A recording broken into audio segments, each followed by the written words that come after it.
Bonjour à tous, dans cette vidéo je vais vous parler de l'histoire de Walligator Grand Est, et plus précisément de The Monster.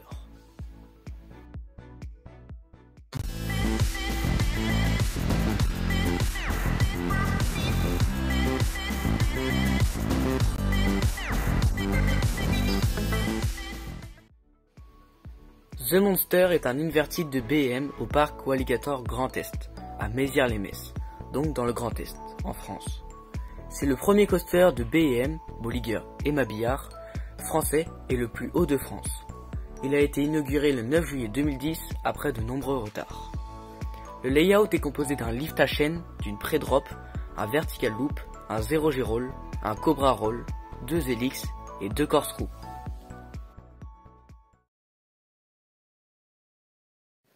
En 1985, le projet d'un parc de loisirs est rendu public. Après Euro Disney, le parc Astérix et Mirapolis, c'est au tour de Walligator d'ouvrir, mais plutôt sous le nom de Big Bang Schtroumpf. Celui-ci est basé sur la bande dessinée du Monde des Schtroumpfs. Initialement censé porter le nom Le Nouveau Monde des Schtroumpfs, le parc ouvre début avril 1989 sous le nom de Big Bang Schtroumpf. Il est officiellement inauguré le 9 mai 1989 par Laurent Fabius et Jacques Delors, deux hommes d'État français. Lors de sa reconversion forcée de la Lorraine, Big Bang Schtroumpf est construit sur les terrains de l'ancienne usine sidérurgique d'Agondrange. Le parc est dirigé par la société Sor Parc, dont le directeur est Pierre Julien. Le parc de loisirs s'étend sur 20 hectares pour une vingtaine d'attractions. Les attractions majeures sont par exemple le raft Odyssea, le coaster de Vekoma Comet Space et le Wooden Anaconda du constructeur William J. Cobb, qui eux deux sont très critiqués. En 1998, la société Walibi Group est rachetée par Premier Parc. À ce moment-là, terrain sur lequel se trouve Walibi Schtroumpf s'étend sur 162 hectares, dont seulement 42 sont utilisés. En 2003, Walibi Schtroumpf devient Walibi Lorraine et les personnages des Schtroumpfs sont retirés du parc.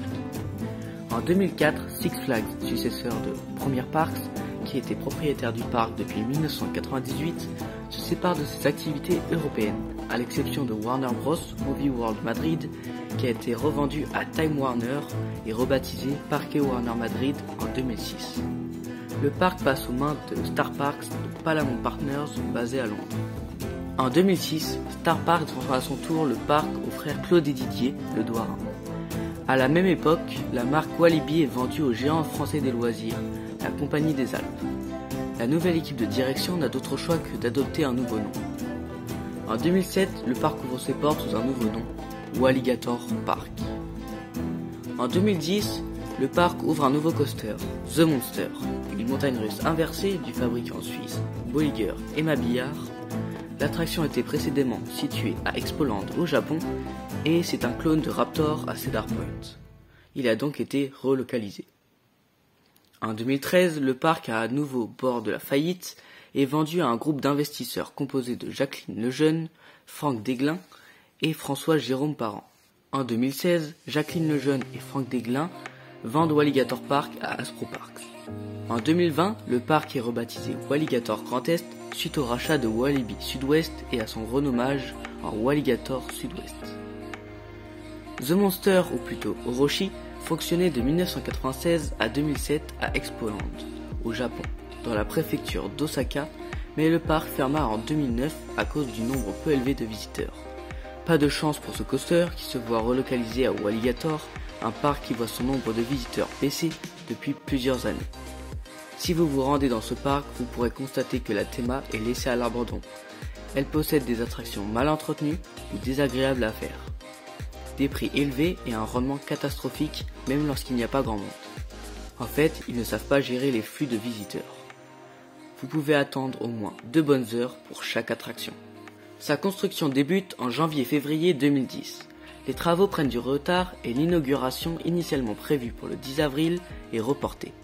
Un second report a lieu mi-juin car la TÜV n'a pas encore donné son feu vert. Puis le parc ne donne plus de date. Enfin, le coaster ouvre le vendredi 9 juillet 2010, bien évidemment sur sa peinture. On se rend rapidement compte que Walligator fait toujours les choses à moitié. C'est un coaster bien intense pour un parc familial, car il possède une hauteur de 40 mètres, 6 inversions, une vitesse de 92 km/h et une longueur de 1200 mètres. Le parc communique qu'il posséderait une vitesse de 110 km/h. Toutefois, cette donnée est incorrecte. En effet, les données du constructeur parlent d'une vitesse de 92 km/h. Et celle lorsqu'elle était localisée au Japon donnait aussi cette vitesse de 92 km/h.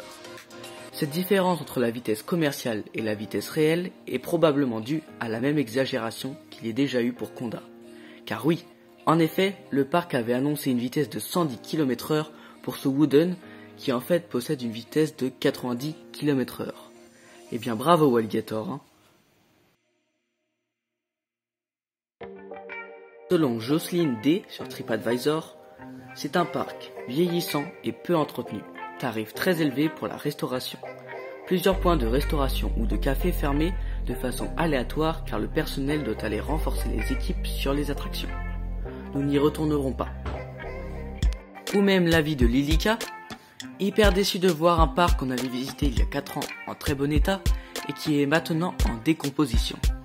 Les attractions sont mal entretenues, l'environnement du parc n'est pas entretenu non plus, fleurs, jardins, arbres, décors. De plus, les restaurants ne sont pas tous ouverts et excessivement chers pour un parc de cette taille. Badois à 3,10 €, même prix qu'à Disneyland Paris, salade de fruits avec fruits pas frais à 4,50 €, etc. Et le comble de tout, en période estivale, une des attractions principales, Anaconda, fermée depuis on ne sait pas combien de temps. Bref, des avis très négatifs sur ce parc qui sont justifiés sur les photos. The Monster est gâché par ce parc. De plus, il possède une théma inexistante, des couleurs très moches.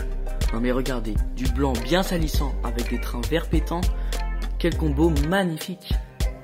Le coaster aurait dû être relocalisé dans un parc qui aurait su s'en servir et en faire une des meilleures attractions européennes, avec une bonne théma.